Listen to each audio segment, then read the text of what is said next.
check it out. Let's check it out.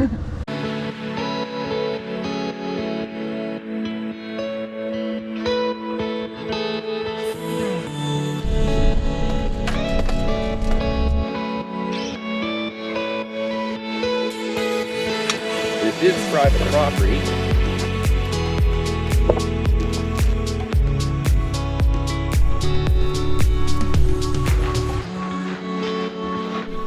We still have to keep searching.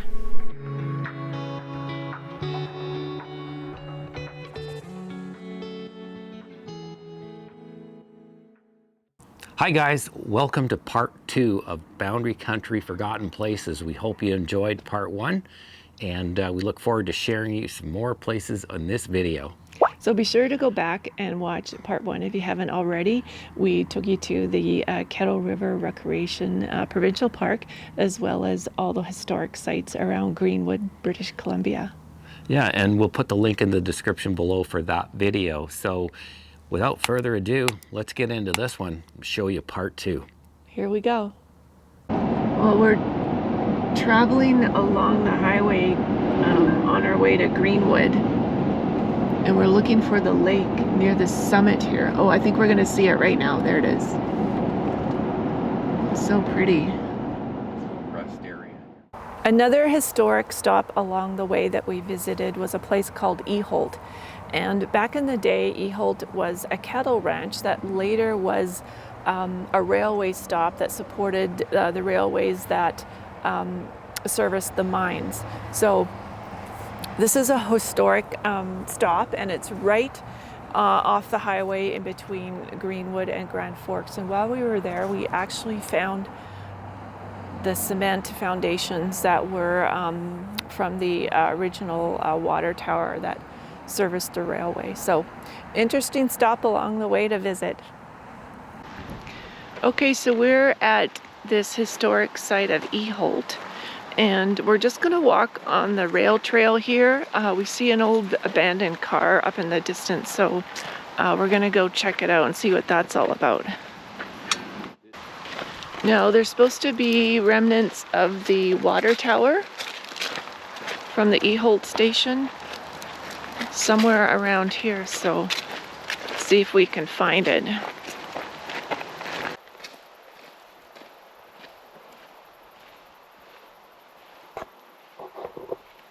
So we found the remnants of the railway line here, actually just some timbers that are piled up here. There's a really old, cool looking car. And this would have been the site of the Eholt siding, this quite wide area. The siding would be housing the water tower and a station house. And that's a pretty cool looking car. I wonder what model that is.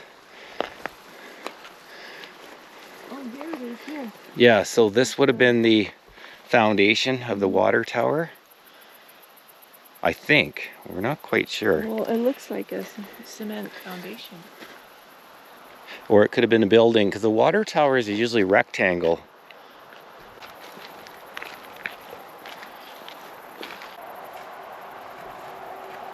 Suzanne's just taking a walk along the edge here. So the foundation is a rectangled shape. So it could have been from a building. Let's continue on here. We see another artifact here. This is cool. The property owner has put old bikes along his fence post, I guess, because we're on the rail trail. We found this red box, so we were kind of curious of what's inside. So we open it, and it's a welcome little booklet, and it's Trails to the Boundary Society, Cecil Sander, Eholt Trail Register. Trails to the Boundary Society in Midway, British Columbia. In the background here behind me would have been more than likely the village of Eholt. Also, history has it that there was one remaining person living in Eholt, and they ran the post office. It was a woman, and I guess that was the last remaining person in Eholt and the last surviving kind of resident or building and structure. So I hope you enjoyed that little walk through. That's a little bit of Eholt, British Columbia.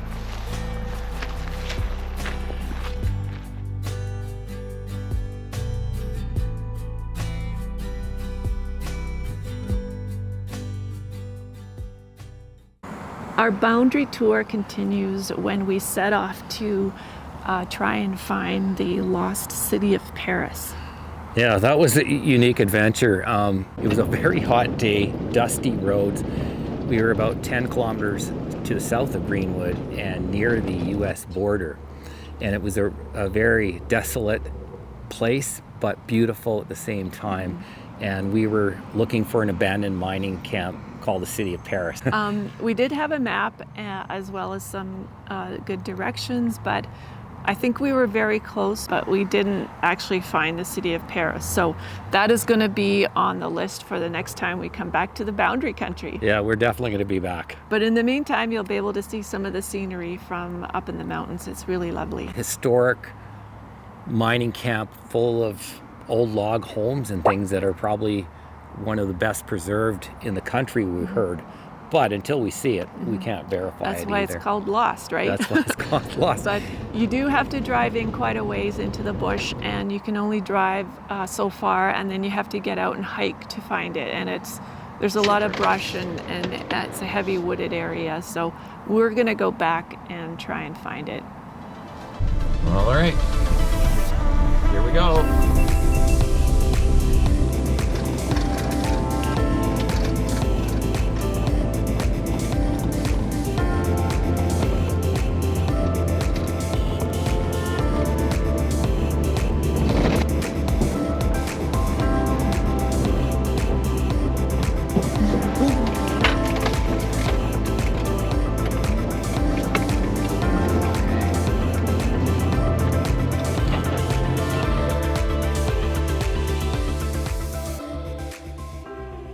We've reached the town site of Phoenix, and from the Phoenix Ski Hill Road, we're at the junction of Lone Star Road, and to our right, you can't really see this, but that's where the town site of Phoenix would have been, as well as the cenotaph that we showed in our last video.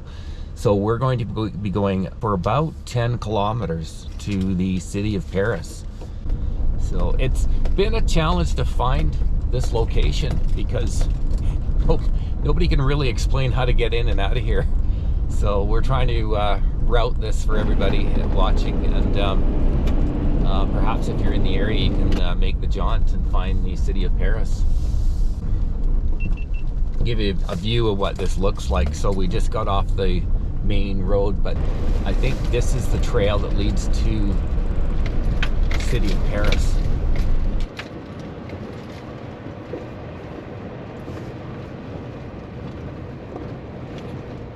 You can see truck is parked down there, and this is Giddon or Gibbs?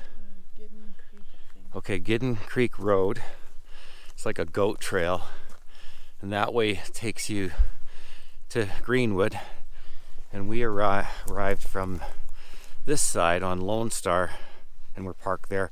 So there's a couple of abandoned buildings here.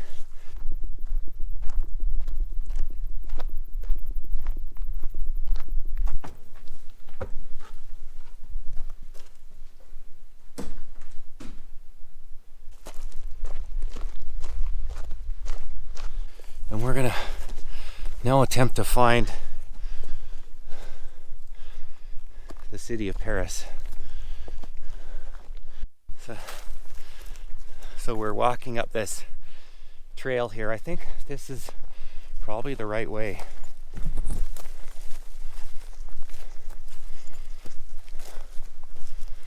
Sure hope it's worth the effort. So Suzanne and I have been combing the hillside here for a few minutes, and Suzanne thinks she's found it. I'm still up on the bank up here. Pretty rugged country. So what we found so far is just a core sample pile. Seems like it goes on forever. But I had assumed that we were close. I had the drone over top of this spot,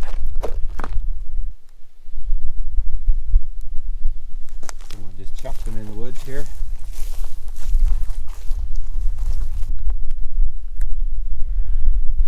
Maybe there is no lost or city of Paris. That was where we parked originally.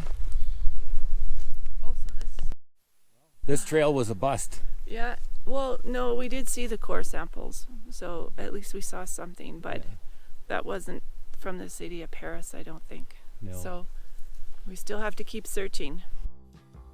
So after hiking about 1.5 kilometers uphill from where we parked the truck and just past the core sample pile, we have not seen any abandoned cabins, and the road that we're on is probably just another road to another mine, because there are tons of mines in this area. So sadly, we have not found the city of Paris. It remains a mystique. Yeah, it's been an adventure for sure, right? Sure has. It's kind of, I don't know, adventurous, but also kind of frustrating when you're not really sure where it is. Yeah. Well, one thing is that we got a good hike in today, and it's spectacular beauty And up here. Scenery is gorgeous. You look at the scene. Look at the mountains. It's great. So, this is the beautiful boundary country.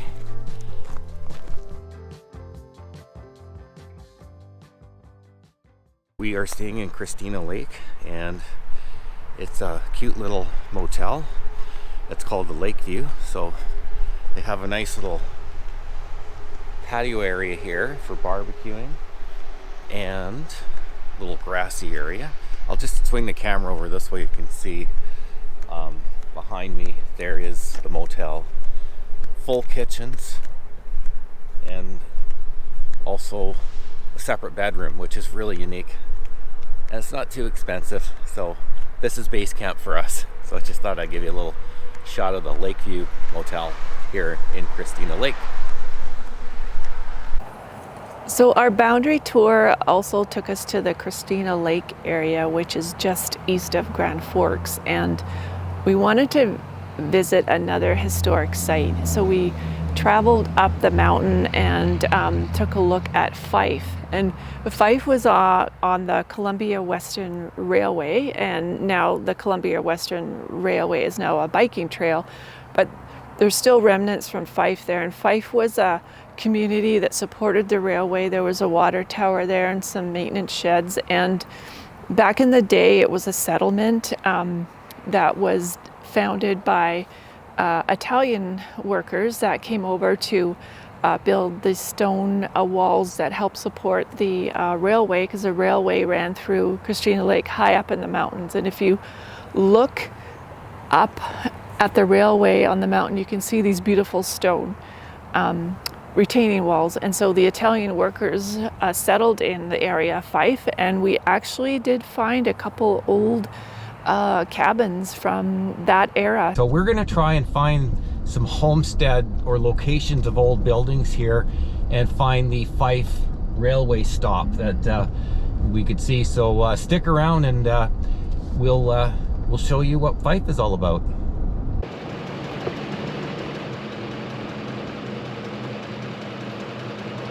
Coming up. It's a big one. We heard that there is there was a community mainly of Italian workers that worked in a quarry near here, and there is remnants of these old log cabins.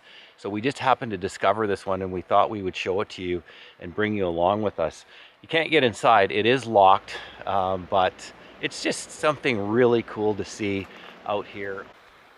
Yeah, so this cabin that we've come across could very well have been one of the early cabins back in the day where the Italian workers were camped here, and they were the people that built the mason walls along the Kettle Valley Rail Trail. They're beautiful stone retaining walls. So This cabin looks really old and was probably one of the first cabins built here for those Italian workers back in the day.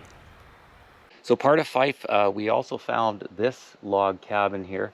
Well, it looks like more of a shed than anything, but it looks like it was around the time of when the Italians settled here. And we wanted to stop and show you this as well. So if you ever do come to Fife, we're high above Christina Lake here, and you can see the lake in the background. So whoever lived here had a heck of a view from up this vantage point. And the Kettle Valley Rail Trail is just up the road here behind me. So that was kind of I think this would be probably near the original settlement of Fife.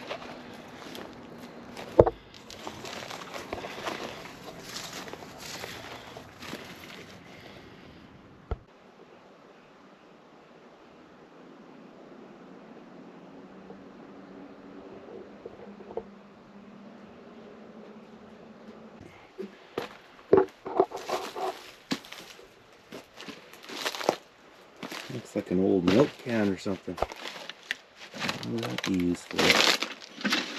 Boy, if anybody knows what this is, leave a comment below if you know what that is, because I have no idea. Looks like it had some hooks here to strap on. There's just nothing but junk in here.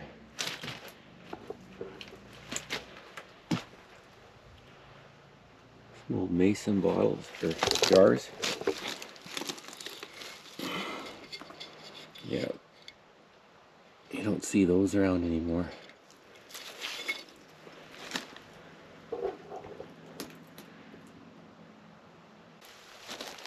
Yeah, the roof is totally collapsed in this place.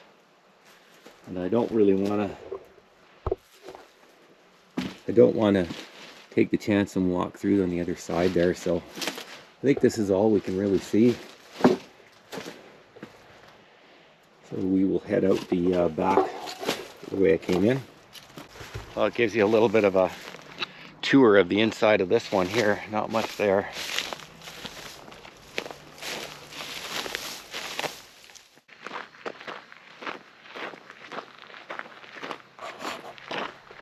So we're on the Columbia and Western Rail Trail. We're standing by the what was the community of Fife, and this community here was sort of like a train stop, like a water stop for the train, the steam locomotive, and it's just east of Christina Lake, British Columbia. So it's really interesting to read about the history, and you can see in the picture, not far from where we're standing, there was a water tower and also a maintenance shed, which is still standing today. So we're going to go take a look at that.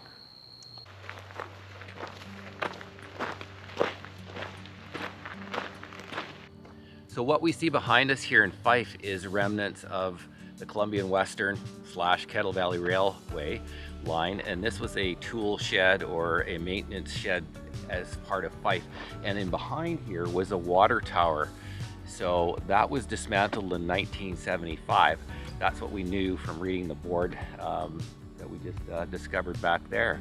So very interesting. This is the original findings.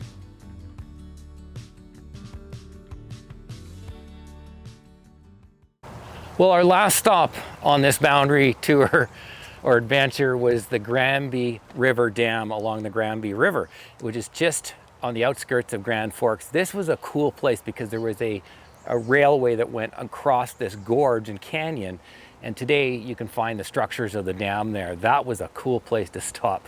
We just loved it there, and the water was running low, but I imagine it could be pretty high water in spring. Great place to check that out as well.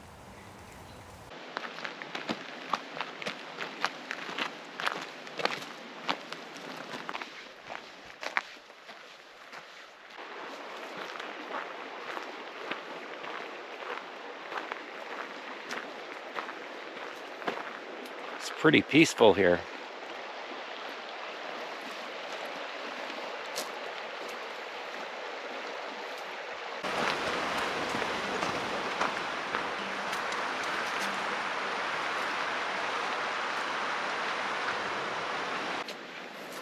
So we noticed along the river here on the other side, there's a nice little beach area that you could probably hike to or access from the other side. And it's just interesting how somebody's created a circle of rocks there on the other side, but really a nice spot for a summertime dip in the river. About 20 minutes since we left the truck along this trail, and I think we're getting close to the old dam site. So it's in a section where the river narrows and there's steep cliffs on either side. So let's continue on and see what we find.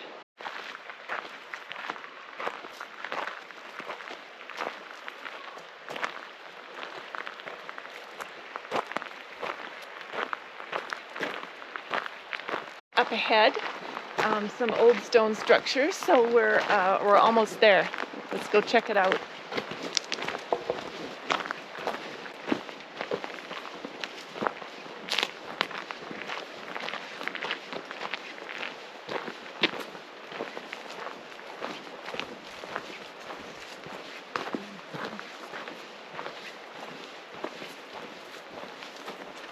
Okay, we've made it.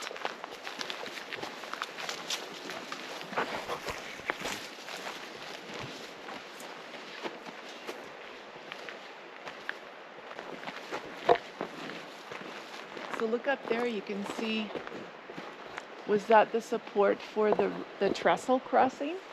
Yep. Yeah, up above us here, you can see this is where the railway had a massive trestle going over top of the dam, and it spanned across the river to the other side. You can see it in the distance.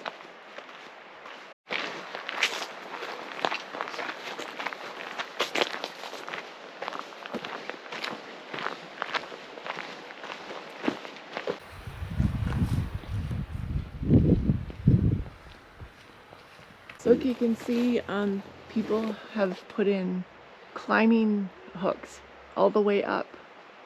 You see the little metal hooks? Yeah. Huh, cool.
Okay, I'll start.